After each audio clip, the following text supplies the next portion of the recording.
Hey folks, happy Saturday. I wanted to share with you my number one tip for coming out the other end of the coronavirus in good shape, and I'm going to share that with you in just one moment. First of all, I wanted to thank everybody who's taken the time to ask if I need any food, or ask how I'm doing with my symptoms, or ask if I'm mentally okay being at home by myself all this time in isolation. I've heard from neighbors, I've heard from fans, I've heard from old colleagues, I've heard from comedians, I've heard from the guy who cuts my hair. Basically, I've heard from everyone except my family. So I love it. Good times. If you're ever wondering, like, why has Ben a bit emotionally distant and fiercely independent, it's called years of practice. It's a survival technique. Anyhow, my mom's been in contact with me. My mom was actually the one who encouraged me to go for a COVID test in the first place. You know how moms can always tell if something's wrong with you based just on your voice? And when I spoke with her last Sunday on the phone, she's like, I don't know, dear. You sound like you might have coronavirus. And sure enough, she was right. I went for a test a couple hours later and I was positive. So moms are like those dogs that can smell diabetics who are having a blood sugar emergency. That's like, they just have a special talent. So anyhow, thank you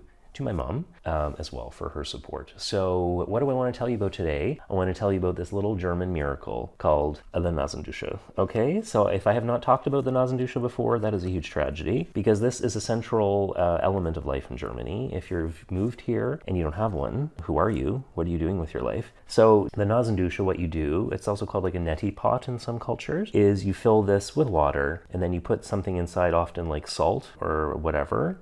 You hold this baby up to one nostril, and through the magic of how our sinuses are built, the stuff comes out the other nostril and you feel like a new person at the end. It's absolutely incredible. So I just want to say, first of all, Germans are the world leaders in this technology, and you can get one of these at the pharmacy, and it's not very expensive. I think it's 10 euros maximum. They're super common, so much in fact that when I was actually living with my German ex, we had to monogram our Nasendusches because I was like, I don't care where we are putting our body parts in relation to each other and how we're coming into contact. There's no way in hell I'm sharing a Nasendusche. Okay, there are limits. Like I said, what you do, you fill this up with water. I just use tap water. It's like lukewarm, not boiling. You don't want to boil your sinus cavities. Then you put salt inside. You can buy different kinds of salt. Now, this is where you have an opportunity to be kind of posh if you want, because, you know, Germans love their mineral water and stuff with magical minerals in it and stuff. So you can get salt from different mines. You can get like really cheap salt packages, or if you want, you can get the Nasendusche salt from like the number one Nasendusche mine in all of Germany. You can just leave your Nasendusche salt packages out around your bathroom for when company comes over and they'll be like, oh my God,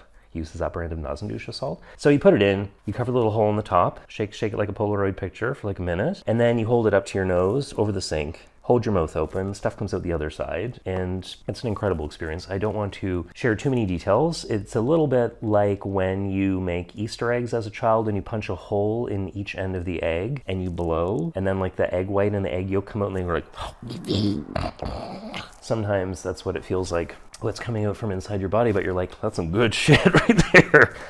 You shouldn't overdo it. You have to know your limits, play responsibly, but I've only done it once since I've been homesick. After I thought the worst of the COVID was over, just kind of give a little flush. So I think you follow the instructions, speak with your pharmacist or medical professional for instructions on how often you should do it. What I like to, like when you're doing it, sometimes your eyes start to water uncontrollably, and then you can have a bit of an emotional release during the Nasendusche. Nasendusche, nasal irrigation device, just get a cheap one like this. I know in America, I was looking at Walmart's website today, there's some brand that sells one that's $100 and it looks like a foot spa that you attach to your head. Don't pull that. Don't buy that bullshit. You don't need that. You don't need that at all. You can get like a little ceramic pot, one of these. I think I might start an export business for Nasendusche devices from Germany. That's my next path to incredible riches. So anyhow, I hope you're doing well. Hopefully I'm going to get out on Monday. I don't know what I'm going to do because I have been testing negative now for a few days at home with a self-test, but a friend just contacted me because she was in the same situation. Then she went to get her PCR test to get released from her isolation, and she is still positive on the PCR test. So I have to decide what I'm going to do on Monday. But anyhow, I'll keep you posted because I have nothing better to do. But hopefully you do, and hopefully you're out among the living and enjoying this weekend. Take care of yourselves.